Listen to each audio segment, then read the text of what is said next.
Hey guys, Robbie here from CrossFit South Bend. Today we're going to talk about the difference between food allergies, food sensitivities, and food intolerances. And we're going to talk about how the difference between these three also highlights a broader and much more general difference between the way that functional medicine looks at the way that we can react to food and the way Western medicine tends to look at the way that we can react to food. Most people and most Western medical doctors will say, well, if you don't have a food allergy, there's no problem with the food. And that's not strictly speaking true. So we want to make sure that we understand the important differences between these three kinds of reactions to foods. So let's start off with food allergies. Why? These are the ones that most people generally recognize and the ones that your doctor is almost certainly going to say are quote unquote real and that most people are familiar with. So what are they? These are IgE-mediated reactions. What does that mean? IgE, so Ig stands for immunoglobulin. E is just a particular type of immunoglobulin. These are cells in your body, immune cells, that react to certain things. And there are all different types of immunoglobulin cells in your body. E is just one of them. As we'll talk about later, there are IgG and IgM. Why is this important? Because the way you react with IgE reactions is very different from the way you react with IgG and IgM reactions, as we'll talk about. IgE reactions tend to be much more severe, and these are the ones that are typically recognized by Western medicine. So when you look on the back of a food and it says no wheat, corn, soy, dairy, shellfish, any of that stuff, that's because a lot of people have sensitivities to those things. Nuts, peanuts, all the rest of those things. When you go into a fast food restaurant, they say, well, we don't have peanuts in our food, or we use peanut oil to fry, for example. That's because people can have severe reactions to peanuts and peanut oil, these allergic reactions. Now, allergic reactions run the gamut from really severe, like if you get even in the room with any peanuts, you can have a reaction to, not as severe. But by and large, even with that spectrum, the IgE-mediated reactions tend to be more severe and acute than IgG, IgM, and food intolerances, which we'll talk about in a bit. So IgE, even though they're much more severe, they affect a very, very, very small subset of the population, like 1 to 2%. And they're typically much more acute. You will know that they're happening very shortly after they happen, typically within minutes to a couple hours. It isn't going to take 3 days for you to have a severe allergic reaction to something. And they typically affect the airways, the skin, and the gastrointestinal tract. So those are the three main things that they tend to affect. This is why, there's a worry when someone has an allergic reaction that they can't breathe, the skin breaks out in hives, or they have a really bad gastrointestinal reaction. This is why sometimes people need EpiPens to help fix that allergic reaction in the short term to make sure that they don't have some sort of shock that they go into or anything like that. So how do you find out if you have an allergic reaction? Typically, you can go to see an allergy specialist. A medical doctor is going to, usually recognize this as something that's real. You can get skin prick tests where they put a substance on your skin and you can see the extent to which you react to it or not. And this is a very real and serious thing that you should know if you have. But what I want to highlight here is yet another example of a situation where Western medicine recognizes something very severe or acute and clinically treatable in some way or another, and says that everything else isn't real. So if you don't have a food allergy, if you aren't allergic to wheat, if you don't have celiac disease, well, then don't worry about eating wheat. Well, if you don't have a dairy allergy or peanut allergy, don't worry about eating those things. And that's just not true. It may be true that you don't have a severe reaction that requires maybe an EpiPen or some other serious medical intervention, but you very well can have a reaction to a food that is not IgE mediated. It can be something that's mediated by these other immunoglobulins that we'll talk about. And that's a very, very important point to keep in mind. This one severe acute form of reaction doesn't encompass all the reactions that you can have to foods, and just because it doesn't, lock up your airways very severely doesn't mean that it's an okay food for you to eat. So we need to understand that food allergies, while they're important to know about, and you should definitely, make sure that if you do have a severe allergic reaction to something, you should avoid it, that is not the only thing to be concerned with. That is not the only type of sensitivity you can have to a food. And this isn't just some made-up reaction that you can have. There's peer-reviewed scientific evidence that you can look up on PubMed that talks about the ways in which you can have food sensitivities. So let's talk about those. So food sensitivities are not allergies. These are things that are mediated by immunoglobulin G, immunoglobulin M, histamine, mast cell reactions. All these different types of things are a way in which your body can respond to a food that you're eating that affect you in a negative way. So it doesn't necessarily result in your airways closing up. It doesn't necessarily result in you breaking out in hives. The reactions tend to be much less severe, but much more chronic. Those aches and pains that never go away because you're sensitive to dairy and you don't stop eating dairy, or the migraines you get because you happen to be eating wheat, and if you get off wheat for a sufficient amount of time, they tend to go away, even though you're not allergic to wheat. There are lots and lots and lots of food sensitivities, and a common mistake that people make is, saying, well, if you're not allergic to it, don't worry about it, it's fine. One of my favorite comedians, John Oliver, when he was taking over for Jon Stewart, when he started to host the show during the summer, he said, man, I came back from break and all of a sudden everyone was allergic to wheat. When people are sensitive to gluten, that doesn't mean they're allergic to wheat. It just means that they don't have a good reaction to the food. It means that it can lead to all sorts of not good reactions. So let's talk about that a little bit more in depth. So whereas food allergies only affect about 1 to 2% of the population, food sensitivities affect anywhere from 20 to 30% of the population. And food sensitivities, unlike food allergies, can change. So just by the way, I should make a little footnote here. There is some research to suggest that if you do, small dose exposure therapy with serious allergies, you can fix them. But by and large, from what we tend to know now, a lot of allergies tend to be things that generally stick with you, much more so than food sensitivities. Food sensitivities you actually can change depending on the situation and depending on what type of reaction it is. But it affects a much greater percentage of the population. Unlike these acute reactions where, within minutes or a couple hours that you're having an allergic reaction, food sensitivities can affect your body anywhere from as short as 45 minutes after the food to up to 3 days. So you can have a reaction to food that isn't immediate, but it leads to this chronic inflammatory response that if you do it enough day after day because you keep eating the food, it can lead to issues. So this can affect your energy, your mood, your digestion. It can affect your skin, your brain, your heart. It can affect a lot of different things. And again, the fundamental flaw or the philosophical mistake that sometimes occurs, Western medicine will say, oh, well, it's not severe. It's not an allergic reaction, so therefore it's not something to worry about. And we've seen this over and over again with thyroid issues, with digestive disorders, with cholesterol issues, with all sorts of different things where Western medicine says, well, unless you need drugs and surgery, it's not a real thing. So we need to keep in mind that there is a very real thing going on. It just is more chronic rather than acute. So food sensitivities are things that can affect any organ of the body, but they don't manifest as quickly or as severely as food allergies.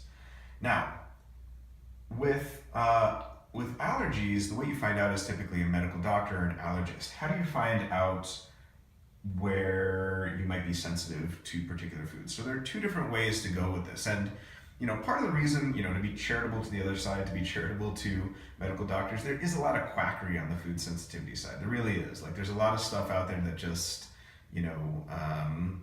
really isn't a way to find out whether you have food sensitivities, and there's a lot of stuff out there that says, oh, well, this is an indication when it really isn't. But there are some tests that are actually quite good.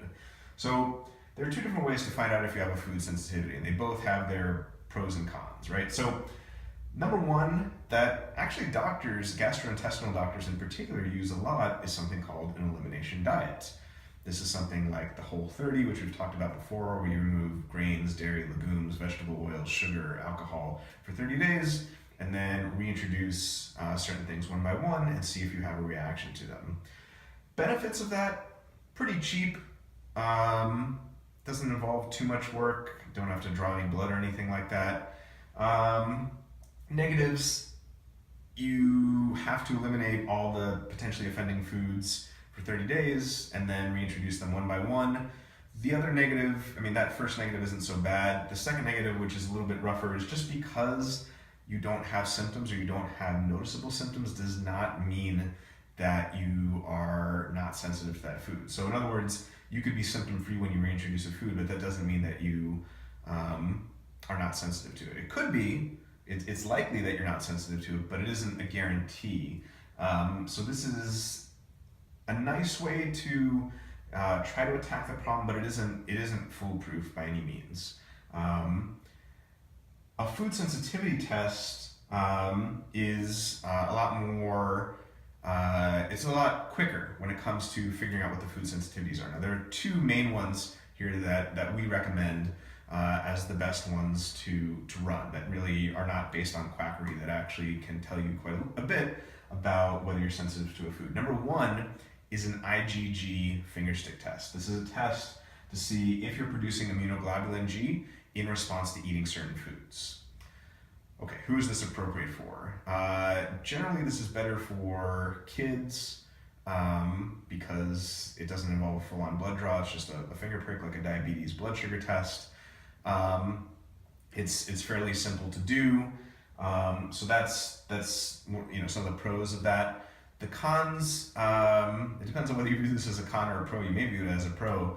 You have to eat all the potentially offending foods to find out whether you're sensitive to them. So if you were someone who's already wheat-free and you did an IgG test, it's not going to tell you whether you're sensitive to wheat unless you were previously eating wheat around the time that you took the test. So it only measures the food sensitivity in relation to you eating that food. So that is potentially a drawback. On the other side, if you're just looking to eat the food, if you're just looking to eat, your wheat and your sugar and your dairy, maybe you can say, well, I'm going to take a test and that'll allow me to eat these things temporarily at least, right?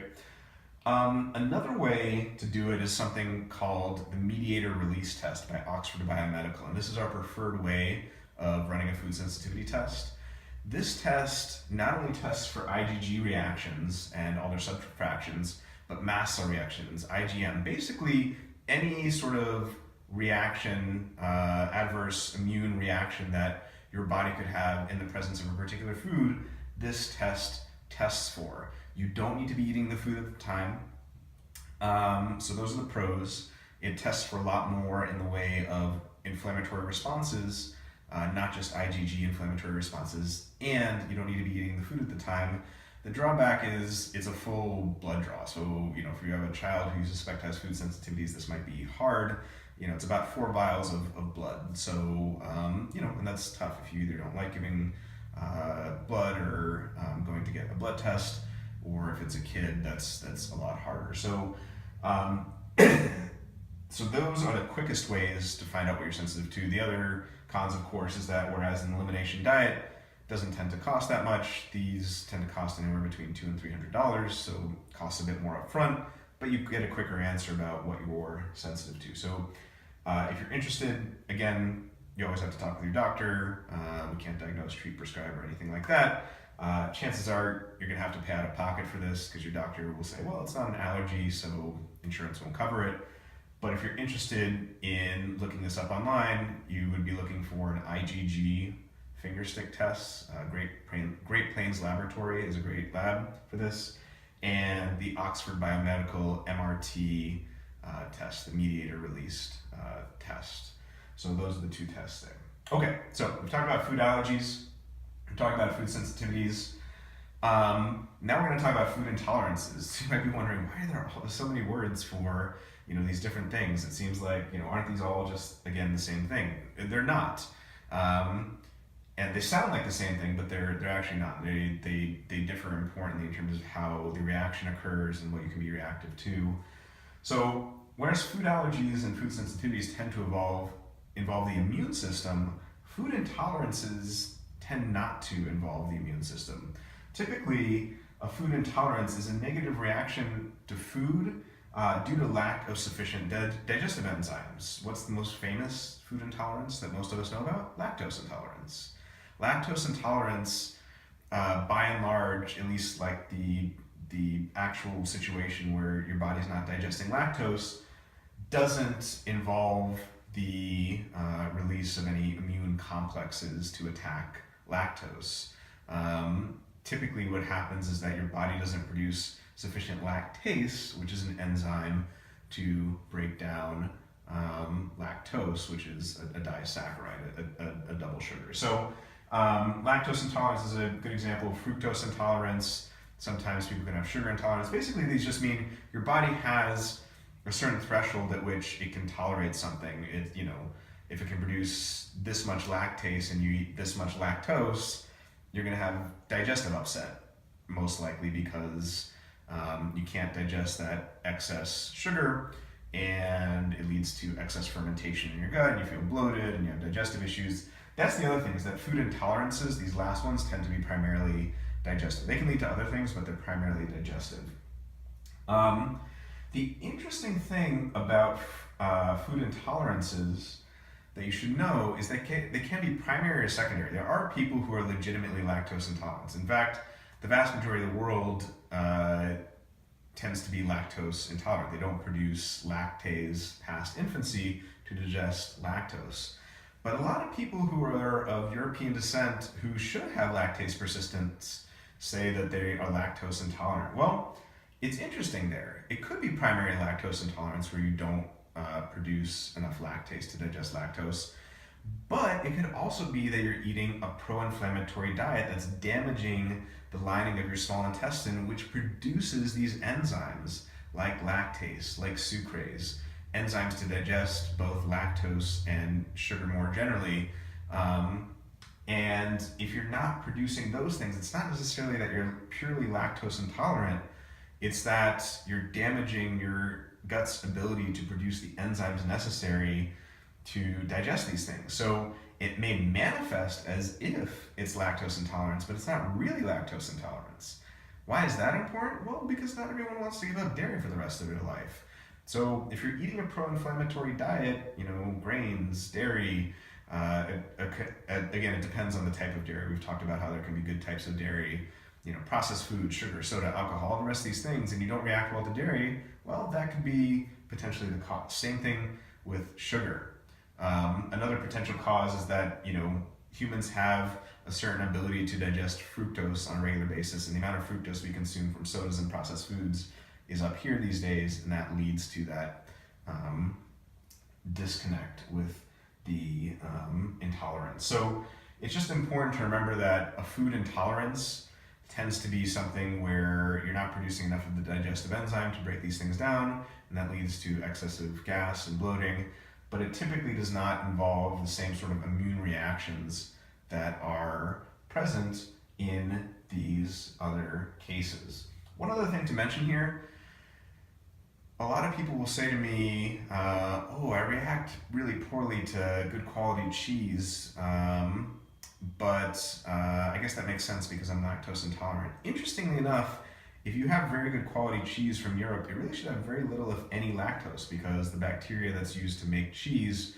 should digest all the lactose in it. What you're left with, in actuality, is a lot of casein, a dairy protein that a lot of people are sensitive to. So you can be sensitive to dairy in the form of casein protein without being lactose intolerant. So it's just important, at a base level to get these things straight so you don't have to avoid a food that you might like to eat and, make it so that you have to avoid certain situations where you might be forced to eat it even though you might not actually be reactive to it in point of fact. So it's just important to keep these things straight. All right, so let's do a brief review of these different reactions. So Food allergies are these severe reactions. They affect 1 to 2% of the population. They're mediated by immunoglobulin E. They affect the airways, the skin, and the gastrointestinal tract, and you're going to know in 45 minutes to a couple hours whether these are happening. They don't take 3 days to happen. Food sensitivities are mediated by IgG, IgM, mast cell reactions, all different types of inflammatory reactions that are less severe, but they affect a greater percent of the population, and they affect more body systems. And they can take anywhere from 45 minutes to 3 days to manifest themselves. How do you find out if you have food sensitivities? An elimination diet or a food sensitivity test like the Great Plains Laboratory IgG fingerstick or the Oxford Biomedical Mediator Release Test can tell you whether you have a food sensitivity.